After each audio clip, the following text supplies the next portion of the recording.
sa wayu ndam di dangay bégal sa xol bi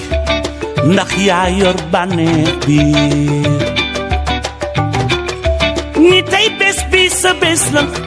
sa mbër daan na kontaan nga bu ñu daanee sa mbër na ku may la jaaru la defante di xaste ka doore jongante foo ak ree la boo gañee foo ak ree la boo ñàkkee foo ak ree la lépp ci foo ak ree la buñ la gaañee boo ko gaañee daalal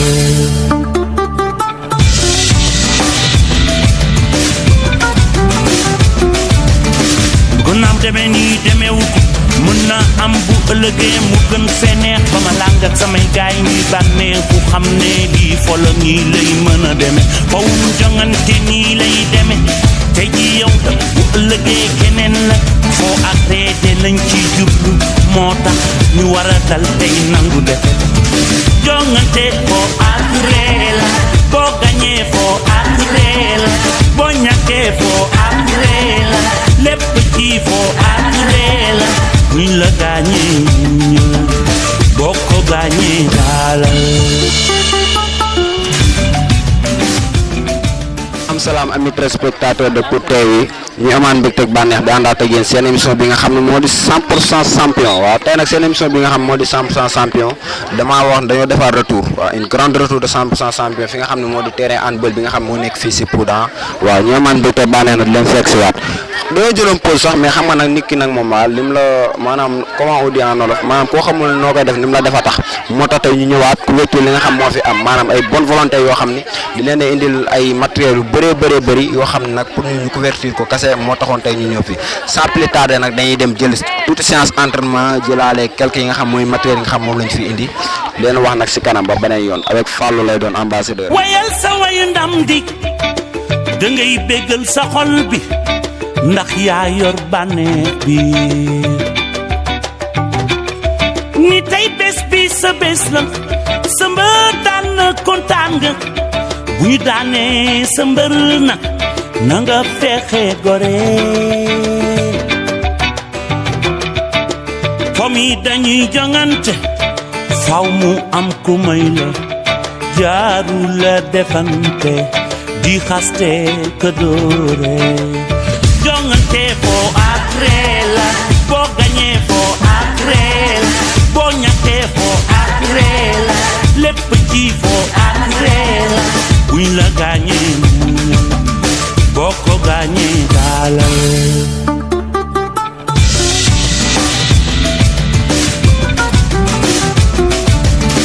bu naam demee nii demeewu ko mën na am bu ëllëgee mu gën fee neex ba ma làng ak samay gaay ñuy bànneex ku xam ne lii folo nii lay mën a deme fawum jongante nii lay deme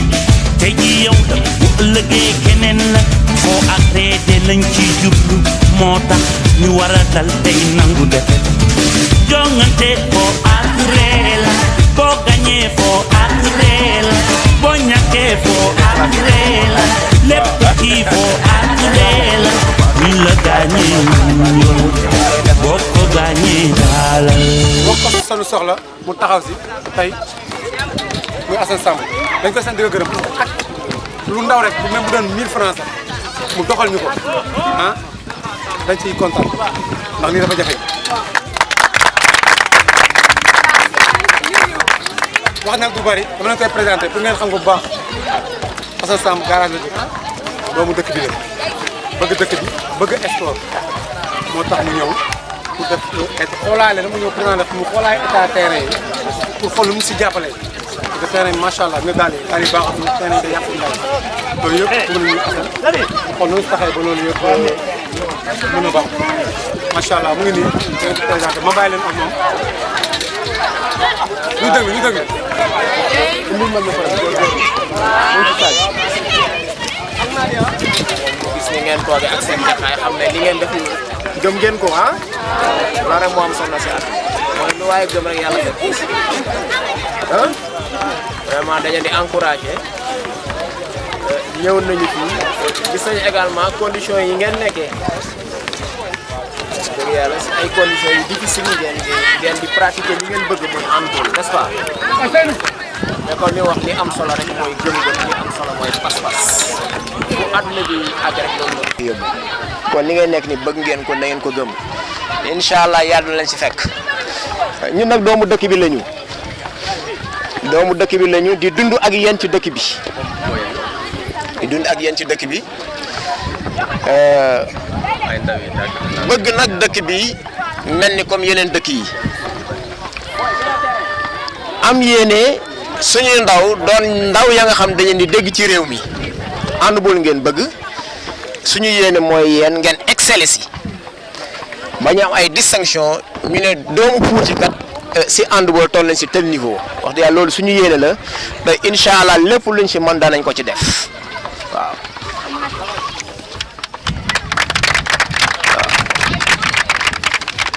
dëkk bi fii la ñu juddoo fii la ñu yàgg fii la ñu yaroo fii la ñu màggee fii la ñu jàngee kon tey am na benn impôt boo xam ne dañ ko war a génnee si suñu bopp jëmale ko suñu askan si loolu la ñoo am benn petit matériel bu ñu dajale woon ñun ak ñoom Seydou ñun ñëpp ñu ne nañu ñëw indil leen ko mu nekk ay ballon nekk ay dossard de boîte pharmacie un petit matériel boo xam ne vraiment dina leen permettre un peu jàppale leen si seeni conditions yi nga xam ne moom ngeen nekkee si li nga xam ne moom ngeen bëgg.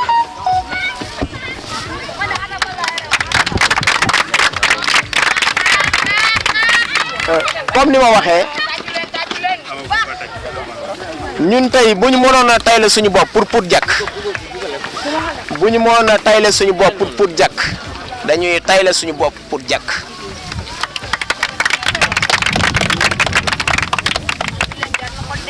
ku mel ne Papa Ndiaga Thiam dégg ngeen ko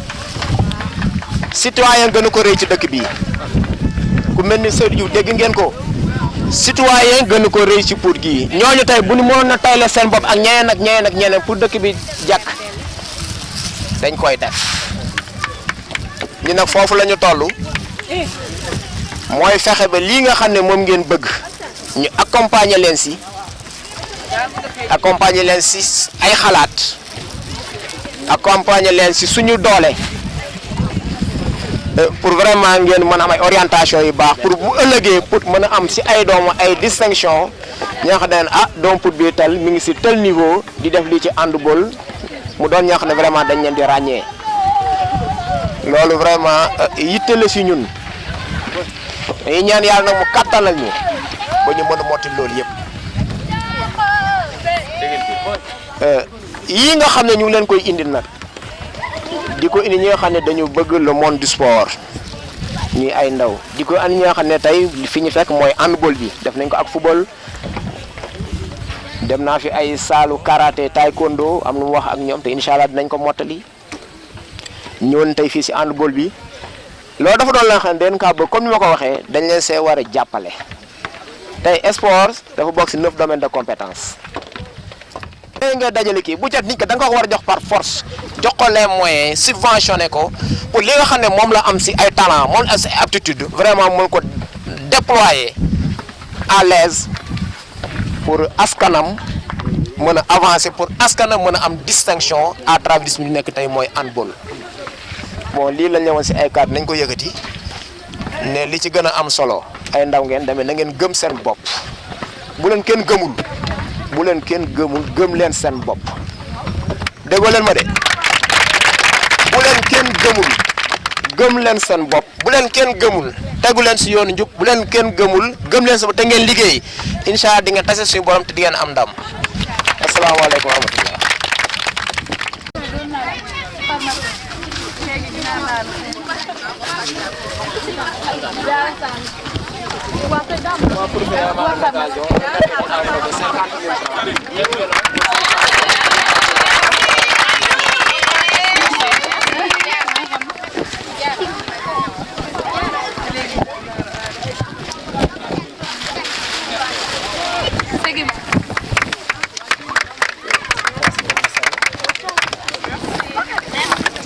Merci.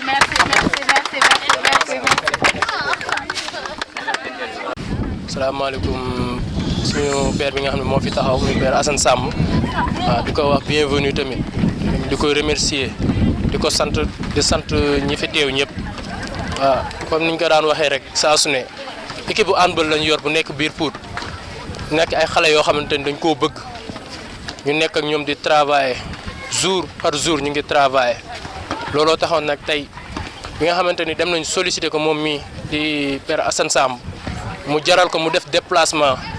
li mu jàppoon yëpp mu bàyyi ko ne dama leen di taxaw kon dañ koy sant di ko gërëm ma leen di ñaan yéen ñi fi nekk ngeen tàccul ma ko bu baax.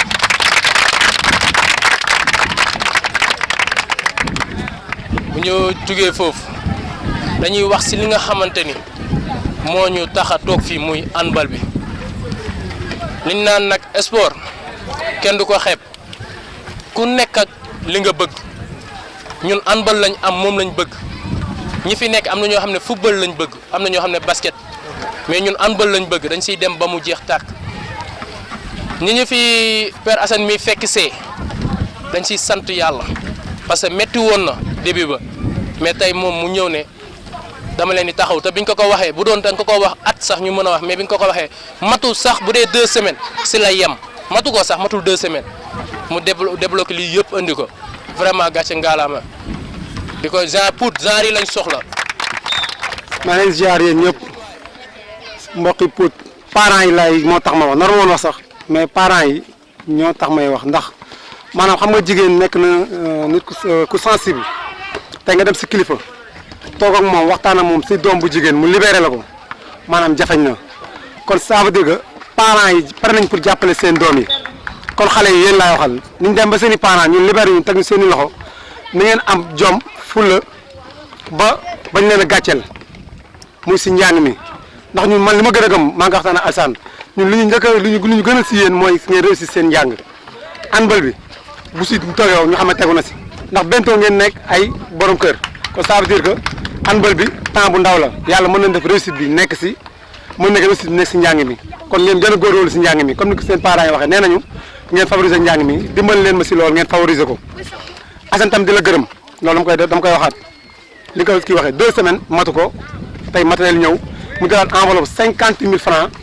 jox ñu ko ak tabaski bi ñu jógee nii ak tabaski bi ñu jógee loolu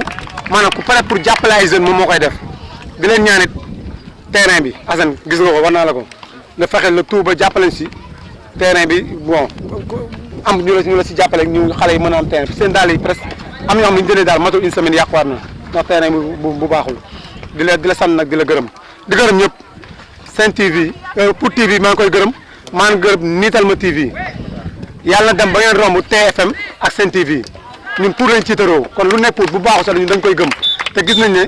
Pout li ñu demoon ci Pout yëpp yéen a ngi koy leeral ñu ngi sant di leen gërëm ca kaw ca kanam ñaari télé yi ñu am jërëjëf. dara mais da koy def ngir yàlla tax ak jeunesse su Pout vraiment damay ñaan ñi nga xam ne yéen a ngi Pout ngeen di roy si père Assane mi taxaw parce que lii muy def. dafa jafe si ñu koy def Sele mi tamit taxaw sama wet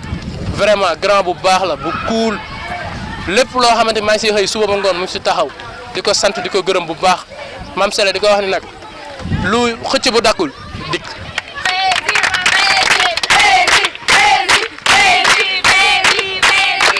waaw di leen encourager tamit yéen jigéen ñi ak garçon yi si kaw terrain bi di jouer ainsi parce que seen i yitte ngeen di bàyyi. ñëw di entraîner mënoon ngeen ni Alsaan bu ma woowee du ma ñëw mais heure bu ñu leen woo da ngeen di ñëw heure bu ñu leen libéré ngeen dem ñibbi vraiment tamit maa ngi leen di remercier yéen xale yi parce que neex ngeen waxal parce que yéen a ngi wut te li ko sama grand latir di waxee rek ku nekk xale di wut da ngay nangoo tarbiyu leen rek force da ngeen di réussir kenn mënu leen tere réussir incha allah waaw vraiment ngeen gën a góorgóorlu di remercier nag tamit télé yi nga xam ne ñoo fi nekk muy Pout TV ak sama xarit bi nga xamante ni Matar Sarr aussi waaw moom vraiment du fii yàgg nañ fële la woon depuis Dakar tamit di leen wax ngeen gën a góorgóorlu yéen it télé yi yàlla dina leen yóbbu foo xamante ni dina romb sax seen jot incha allah parce que gëm ngeen ko yéen a ngi si fàllu mii ñëwoon na teewul xaddiwul ba léegi loo wax mu ne handball bi te chaque jour mu ngi may wax ne ma am na yoo xamante ni mu ngi jaar si suuf te teggiwul loxoom Matar comme Fallou ñëwoon na yow ñëw nga ñu ngi lay xaar nag ñu ngi lay xaaraat de waaw di leen remercier encore merci. ok ñëw nañ fii également gis l'état du terrain de basket mu nekk ci état bu doy waar suñuy gone di ci yëngu ci li ñu bëgg muy handball bi comme li ma tàmm di wax subvention bu ma déggee ñu naan du obligatoire mais ay ree la may def parce que les subventions duñ ko génne fenn fudul sur les 7 impôts indirects subventions yi suñuy fonds de dotation fa lay génne subventions yi sur nos taxes et impôts si lay génne kon jamono ba nga xam ne jot na pour ñu jox ñi nga xam ne ñoom ñoo ko moom dañ leen ko war a jox et sans réserve tey fi nga xam ne xale yi ñu ngi fi doon defee tey basket mënatuñ ko fee def dem tey bay bokk ay heure ak l'équipe de handball on est en train de ralentir des talents rien ne nous empêche à la municipalité ñu jéem a gestu xale yi ñëw jàppale leen pour seen terrain yi daal di jàkk muy piste bi muy panneau yi loo ci xool wax dëgg yàlla lii doy na waar man nag je lance un défi à l'autorité municipale bu ko defoo d'ici 3 mois man dinaa ñëw ak sama équipe ñu defar ko mu normal parce que suñu doom ñoom ñoo fi nekk asalaamaaleykum wa rahmatullah. waaw mbokkee xarit yi nga xam ne yéen a tàmm seetaan Pout TV comme ni ñu leen ko waxee rek yéen a ngi seen émission 100% champion maanaam 100% champion nag dafa retourné waat fii si handball bi ngir maanaam gis ngeen suñu première émission bi ñu ko fi defee message bi nga xam ne ñu ngi ko doon lancé foog naa ni am na si ñoo xam ne ay bonne volontaire ay hommes politiques yoo xam ni si développement dëkk bi rek la ñuy dox ku si mel ni monsieur Alassane Samb moom bokk na si ñi nga xam ne wuyu si nañ suñu appel bi nga xam moom lañ lancé woon des autorités de Pout maanaam muy appel bi nga xam ne pour ñu ñëw jàppale équipe handball bi comme ni ñu koy defee si yeneen yi ndax tamit bay si say oom waaw moo tax nag moom lañ jàkkaarloo nii bala ñoo sori rek dañ koy bàyyi mu nuyoo ñu doo koo posé suñu question. ñu ngi sant ñëpp di gërëm ñëpp ñi rafetlu dalal bi ngeen ñu dalal di leen xamal ni fi ngeen teg seen tànk foofu la maanaam doomu dëkk bi tànn lu ñu bëgg muy handball bi ñu mën ko jàppee tey comme un parent pauvre lu mel ni comme basket bi dafa taxawaayu parent pauvre maanaam considération biñ ko war a jox gëdd biñ ko war a jox jàppale biñ ko war a jàppale fañ ko war a teg teguñu ko fa kon nag jàppe comme un parent pauvre dafa mel ni comme dans une classe à l'école parmi les disciplines les matières lu mel ni comme la leçon de chant ou bien la leçon d'éducation physique très souvent dañu leen jàppee comme des parents pauvres ou bien la leçon de dessin comme des parents pauvres et pourtant am na si xale yoo xam ne aptitude boobu la ñu am jeunes yi boobu mu nekk seen biir ñu doon ñoo xam ne buñ leen jàppalee mën nañu yee jeunes yi boobu ba ëllëg ñu doon ay kilifa ci loolu amal adduna bi yëpp njariñ amal seen gox yëpp njariñ. waaw monsieur comme ni nga ko waxee amal adduna bi yëpp njariñ amal seen gox njariñ mais la plupart des autorités on les voit en proche des élections maanaam yow ñu gis ni si autorités yi nga bokk mais si homme de développement yi nga bokk waaw maanaam homme d'affaires yi élection ñëw dara ñëwut ñu gis la ngay bay sa waar si dëkk bi maanaam commencé ko fii si terrain handball bi gis nga ñëw indi leen bagage yu bëri ba pare teg si peut-être l'argent politique guñ nag mais maanaam lu mu def la te ñun doomi dëkk bi lañ damay faral di wax ni Pout TV ñun opposition lañ maanaam si digg bi lañ nekk faruñu fenn lu dul si li nga xam ne moo di besoin personnes yi maanaam population bi lu war a initiative bi. vraiment maa ngi rafetlu question bi di la xamal ne ñun dafa am ñu yàlla bindee ñu waree ñu ko mooy lépp lu ñu gëmul duñ ci wax duñ ci dox ñu am nu ñu yaree mooy ñun duñu nax kenn wax naa ko sànq dëkk bi fi laa juddoo fi laa yoroo fi laa màggee samay waaju moo si fee nax kenn kon man du ma fi nax kenn ay élection boolewuma ak sama askan li ma boole ak moom benn impôt la ba nga xamal ne bu dul dara dama ko fas yéene génn si sama bopp si sama ñax sama wërsëg def ko si ñoom parce que xam naa mënu ma leen a fay parce que tubaab dafay wax ni le premier impôt bi nga xam nit moom la war a génn ci boppam mooy l'impôt du sang et du sable maanaam bi nga nekkee gone xàmme woo lu bari yu bari mënoon laa dal ñu sauvé la si te xëy na say waaju sax yëguñu ko kon boo demee ba yàlla kattan na ne dimbali la nga màgg man as tuut da nga war a dellu bokkaat ak sa askan man solidarité agissante boobu bokk li nga xam ne moom la ñu yàlla wërsëgalee ak nu mu toll man si daan boobu laay dox. xëy na comme niñ koy waxee boo engagé wu politiquement acte boo posé dañ koy décider considération politique. mais ñun yàlla bindeewuñu noonu ñun ba ñu juddee nekk jullit boobu la ñu réussir kon du politique dafa am lenn luñ ciy wut budul ne suñu cité développé wu budul ne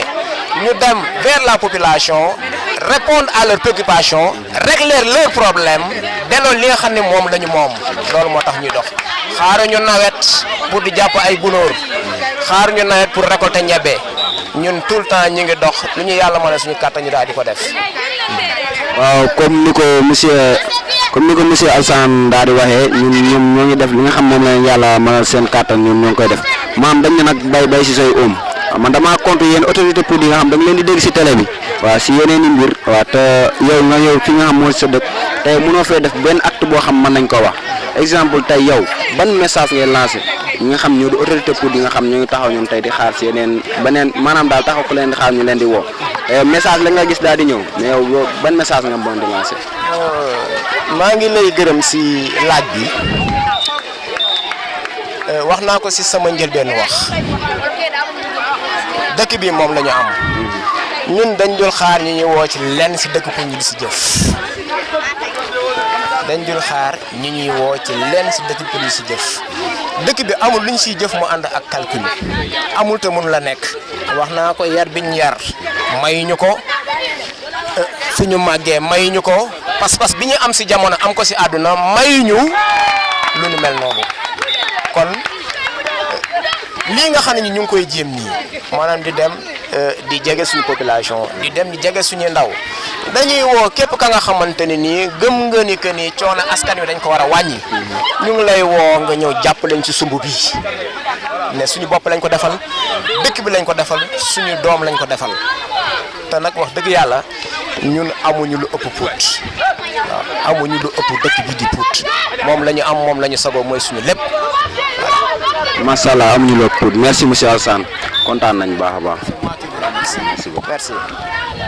waaw comme ni leen ko waxee nii leen la doon demee ngeen doon am seen émission 100% champion doon si ànd ak ki nga xam ne moo di Fallou ambassadeur Baye Karim bi leen jox nag dig daje ba beneen yoon di nuyu képp koo xam ne tamit yaa ngi béggee émission bi nga xam moo di 100% champion ku mel ne suñu yaa Fatou Gueye bu nekk Kër Seydou Assis Vision kontaan naa lool si weer yi nga xam ne moom nga ñu jox di leen wax nag Pout TV